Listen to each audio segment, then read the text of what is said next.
Avec le professeur Dumbo, mesdames et messieurs, nous sommes en présence d'un des plus brillants représentants de cette Afrique culturelle et scientifique qui s'efforce de prendre en main son propre destin.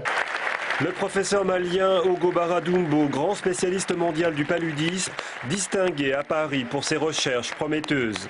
Les académiciens de l'Institut de France lui ont décerné le prix Mérieux pour encourager ses recherches vaccinales.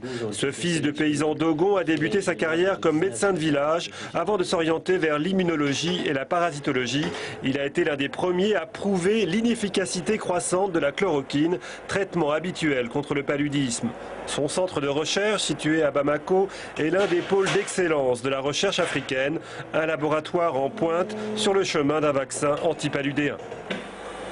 D'ici 2015, nous aurons probablement des résultats des phases 3 des différents antigènes, c'est-à-dire des candidats vaccins, qui nous permettront d'avoir une protection de 50% des enfants, c'est-à-dire quand vous vaccinez 100 enfants, au moins 50 seront protégés. Et ces résultats, en intégrant ce qui existe, on pourrait encore réduire la mortalité. Son centre de recherche n'a rien à envier à ceux des pays du Nord. Analyse d'ADN dernier cri, liaison haut débit par voie satellitaire, une recherche de haut niveau, mais aussi un centre de formation en biomédecine pour toute l'Afrique, avec la présence d'une trentaine de chercheurs ayant fait leur thèse dans les meilleures universités américaines ou européennes. Nous ne sommes plus isolés, nous sommes connectés. Le monde est devenu un village. Le monde est devenu une seule équipe de recherche. Ce qui fait que ce n'est pas parce qu'on est à Bankoumana qu'on doit être isolé.